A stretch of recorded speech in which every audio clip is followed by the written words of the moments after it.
그러면 나한테 화도 많이 내고 이상 세계만 바라보느라 현실을 안 받아들이고 살아가는 이런 사람들, 이런 것들을 우리가 어떻게 하면 좋을까요? 저는 짧지만 세 가지로 여러분에게 이야기를 하고 싶어요. 첫 번째는 뭐냐면 우울 공감하기.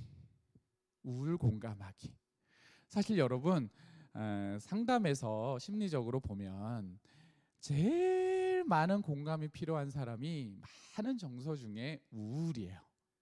우울한 사람은 이미 너무 많이 지쳐 있어요. 그렇기 때문에 상담사들이 우울한 사람들은 처음에 뭐 안 해요. 뭐 해봤자 아무 소용없어요. 조금 가르치잖아요. 힘있게 내가 말을 하잖아요. 그러면 더 우울해져요. 못하는 자기를 더 발견하니까.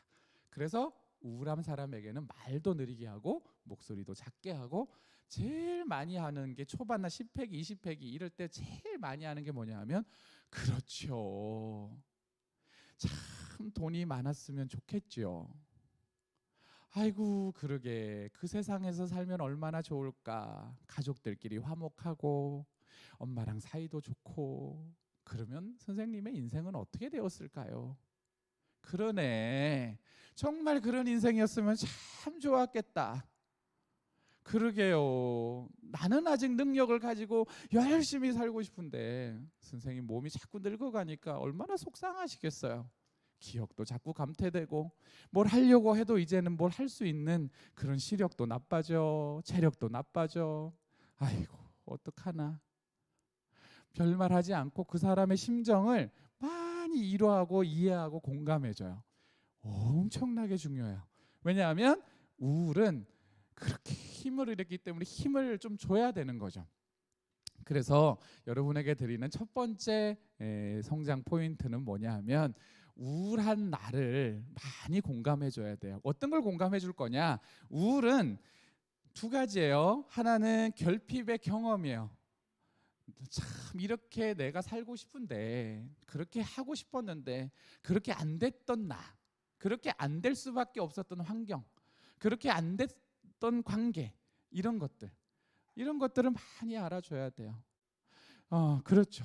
그래서 제가 저희 그 교수님, 슈퍼바이저 교수님이 저한테 물었어요. 저는 돈 때문에 많이 우울한 사람인데 네가 돈이 있었다면 어떻게 하면 좋았겠니? 뭘 하고 싶었니? 라고 묻더라고요. 그럴 때 저도 모르게 눈물을 막 흘렸어요. 사실 저는 돈이 있다면 저는 사실 유학을 가고 싶어요. 지금도 사실 제가 좀 우국이 아니고 울음이 올라오거든요. 아직도 제 안에 한이 있는 거예요. 나는 우리 아버지가 종으로 어느 집에서 먼저 삶을 시작했어요. 결혼하고 나서 북한에서 오셔서 아무것도 없어서. 그러니까 가질 수 있는 경제적 기반이 없는 거예요. 그러니까 늘 대학도 혼자 돈 벌어서 다녀. 계속 그렇게 살아온 거죠. 그러니까 누군가 우리 부모님이 나에게 좀 돈을 줬다면, 나를 공부를 좀 시켜줬다면 나는 유학을 갔을 것 같아요. 그리고 교수가 됐을 것 같아요. 그러면서 막 울었어요. 그러면서 이 결핍된 나, 정말 그러고 싶었는데 안 됐던 나, 얼마나 힘들었을까. 그냥 그래서 네가 하면 되잖아, 이 비난이 아니고 얼마나 힘들었을까. 얼마나 네가 그 세상을 바라보고 얼마나 소망했을까. 그게 뭐가 돈이 없어서 못 가서 네가 혼자 자수성가하기 위해서 일하고 학교 다니고 또 돈 벌어서 학교 다니고 지금까지 그렇게 하고 있는 네가 얼마나 애를 썼을까. 네가 살고 싶은 이 세상 얼마나 그곳에 가고 싶었을까. 이것을 많이 공감해 주는 게 필요해요. 여러분에게 여러분이 갖고 싶은 세상, 내가 결핍된 그 성장, 그것을 많이 공감해 주세요. 그걸 해줘야 돼요. 그래야 내가 덜 우울해져요. 두 번째는 자기 비난 줄이기. 자기 비난 줄이기. 게슈탈트에서는 병리 현상의 5가지 중에 하나를 자의식이라고 그래요. 게슈탈트 상담에서는 이 자의식은 모든 문제의 원인을 내 쪽에서 찾는 거예요. 물론 이 문제의 원인을 찾는 이후에는 내사라는 과정이 있었어요. 누군가가 자꾸 나에게 면박을 주었던 그런 과거 경험이 나를 그렇게 만들었다고 하죠. 그렇지만 이제 20살 이상은 성인이잖아요. 그러면 이 패턴, 흐름을, 구조를 내가 바꿀 수 있는 그런 성장을 했단 말이죠. 그러면 내가 인식하고 먼저 변화가 있을 때는 인식이 되어야 돼요. 아, 내가 또 비난하네. 아, 내가 또 나를 혼내네. 면박하네. 안 해야지. 안 해야지. 이것은 우를 키우는 거예요. 안 한다고 안 되는 게 아니에요. 이미 나는 너무 오랫동안 익숙하니까. 그래서 인식을 해야죠. 또 하네? 좀 하다가 알아차리는 거죠. 내가 또 나를 비난하네? 그만. 스탑. 제가 오늘 여기 강의하러 오면서 차에 탔는데 어제 있었던 한 사건을 계속 생각하고 있는 거예요. 그러면서 내가 왜 그렇게 했을까? 뭐 이런 생각들을 좀 하고 있는 거죠. 그래서 제가 운전대를 잡고 이렇게 말을 해버렸어요. 그만해, 오주연. 쓸데없이 뭐 하고 있냐? 이렇게 저한테 3번 말했어요. 그리고 나서 스탑했어요. 그냥. 그런 거죠. 우울은 내가 의도하지 않는데 자연스럽게 인식하지 못하는 상태에서 자기 비난의 흐름을 가지고 가요. 그래서 중간에 알아차리는 걸 반복적으로 연습해야 돼요. 아, 내가 또 하네? 쓸데없다. 이거에서 내가 뭐 하려고? 자기 비난에서 내가 뭘 원한다. 뭘 얻으려고? 나한테 아무 도움 안 되는 이거를 좀 줄이기. 그러면서 나한테 화내지 말고, 화내고 싶으면 상대나 어떤 나한테 이렇게 원인 제공을 하는 대상이나 뭐 이런 사람들에게 또 환경에 가서 직접 하지 않더라도 나에게 직접 혼자서 해보는 거죠. 어제 제가 우울불안한 내담자 40대 후반 남성을 상담을 하는데요. 늘 인지적으로 말하는 사람이에요. 불안한 사람들의 특징, 우울한 사람들의 특징이에요. 감정을 안 봐요. 계속 생각해요. 생각이 끊이지가 않아요. 반추라고 하죠. 복기. 계속 돌리는 거. 그 생각을 하느라 에너지를 다 쓰는 거예요. 우울한 사람들이 그거 하느라 행동 안 해요. 불안한 사람도 그 생각하느라 행동 안 해요. 생각하다가 이미 에너지가 제로가 되는 거죠. 앵꼬가 나는 거예요.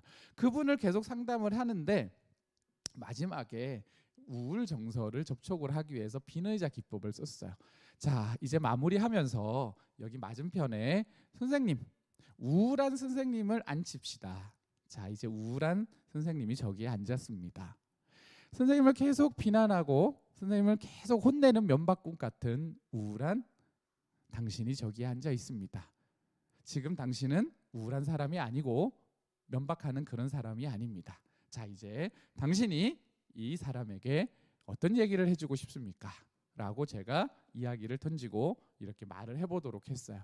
약 5분 정도의 시간이었는데 이분이 얘기를 하면서 나중에는 제가 마무리할 때 이렇게 문장을 시켰어요. 누구야, 나는 네가 참 행복했으면 좋겠어 라고 했어요.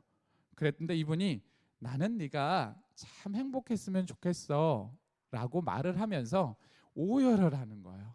그동안 마음속에 묵혀놨던 눈물을 막 쏟아내는 거죠.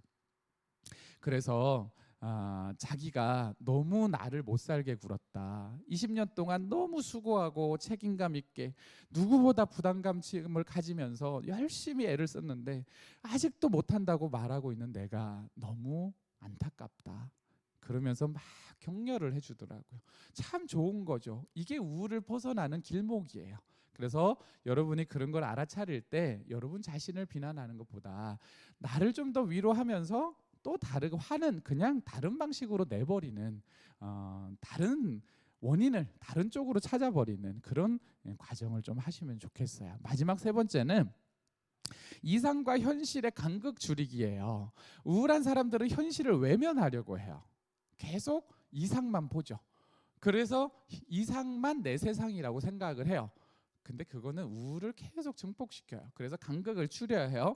현실적 이상은 계속 가지고 있으셔야죠. 내가 바라보는 이상, 내가 이루어가고자 하는 이상. 저는 이상이 있어요. 이 목회자이면서 상담을 시작한 이유도 많은 분들이 인본주의 상담을 네가 왜 하려고 하냐라고 했지만 저는 현실적으로 사람의 마음을 돕는 근원적인 영적인 일이라고 생각해서 나름대로 현실적 이상을 가지고 어려운 길이에요. 심리사가 된다, 상담사가 된다라는 건. 그럼에도 지금 계속 이 길을 가고 있어요. 그리고 제가 50대 중반이 되면 저는 현실적 이상이에요. 제 인생의 보람을 위해서 선교 현장을 가고 싶어 해요. 이런 것들이 현실적 이상이죠. 그래서 나는 그 시간을 너무 촉박하게 바라만 보는 소망이 아니라 현실적으로 프로세스 한 단계를 가지고 계획하면서 이상을 향해서 가는 것은 좋은 이상이에요. 현실적 이상이에요. 그런데 우울을 높이는 건 현실적 이상이 아니고 신경적 이상이에요. 그냥 바라보기만 하고 안 되니까 좌절하는 이상. 이거는 문제죠. 그래서 이것의 우리 세 번째 성장 포인트는 내가 이것만 바라보고 사는 것이 아니고 현실에서 그러면 어떻게 할 수 있을까? 0에서 100으로 뿅 뛰어가는 것이 아니고 0에서 10이 되는 방법은 뭘까? 0에서 20이 되는 방법은 뭘까? 늘 여기에서 생각하고 지금 내가 이룰 수 있는 것으로 액팅하기. 생각하기가 아니고 액팅하기. 액팅할 프로세스를 만드는 거. 그리고 더불어서 그랬으면 좋겠다가 아니고 부정적인 현실은 모든 게 파이 100이 부정이 아니라 내가 가지고 있는 10은 뭐고 내가 가지고 있는 20은 뭘까? 내가 얻은 것은 뭐고 누리고 있는 건 뭘까? 내가 그래도 친구는 100명은 얻고 싶지만 내가 가진 3명에 대한 누림이 있어야 될 거 아니에요. 그죠? 100명이 없어 이게 아니고 내가 현실에서 가지고 있는 거. 내가 이런 아파트에 살고 싶다 제 얘기예요 라고 늘 바라보고 있을 땐 너무 우울해요. 그런데 제가 지금 그 아파트를 갖기 위해서 노력하다 보니 50평짜리는 못 살지만 20평짜리는 살 수 있겠구나. 이런 것들 현실에서 내가 누리고 있는 거 얻고 있는 거 이런 것들에 자꾸 마음을 분산시켜주기. 그래서 균형을 50대 50으로 맞춰주기. 100대 0이 아니고 이렇게 맞춰준다면 우울은 굉장히 줄죠. 지금 여러분에게 말씀드린 세 가지 우울을 벗어나는 방법. 그 강렬한 이상에서 벗어나기. 예인데 첫 번째는 결핍이 너무 경험되어져서 내가 너무 바라보는 이상을 향해서 살 수밖에 없었던 나. 그런 나를 비난하지 말고 많이 위로해주고 공감해주고 인정해줘라. 비난할수록 우울은 커진다. 두 번째, 자기 비난. 나도 모르게 자기 비난을 하고 있어요. 그런 나를 알아차리고 잘 알아차리고 스톱하자. 나를 더 이상 면박하지 말고 혼내지 말자. 대신 나를 이렇게 살아가게 하는 것들이 뭔가 내적으로 말고 외적으로 이렇게 좀 보면서 에너지를 밖으로 내보내라. 그리고 세 번째는 현실과 이상의 간극을 줄이자. 이상의 100을 두고 살지 말고 현실적 이상을 보면서 그것을 어떻게 조급하지 않고 하나씩 이루어갈까? 10으로 가는 방법, 20으로 가는 방법 고민해보고 그러면서 내가 없는 것만 너무 보지 말고 지금 내가 여기서 누릴 수 있고 얻을 수 있고 찾을 수 있는 건 뭘까? 친구 100명이 아니고 친구 3명, 이 3명으로 누릴 수 있는 거.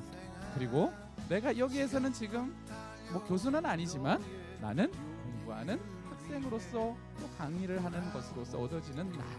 여기서 내가 누릴 수 있는 것들을 계속 찾고 또 만들어가고 그런 소소한 작은 것들을 계속 더 크게 확대시키는 삶.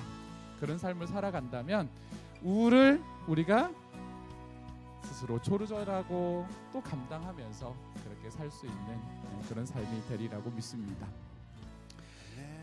강렬한 이상에서 벗어나기라고 했는데요. 너무 그쪽이 아니라 내 인생을 향해서 내 마음이 스스로 브라보 마이 라이프 인생아 라고 말해줄 수 있는 그런 삶이 되기를 바라봅니다. 여러분의 인생을 응원합니다.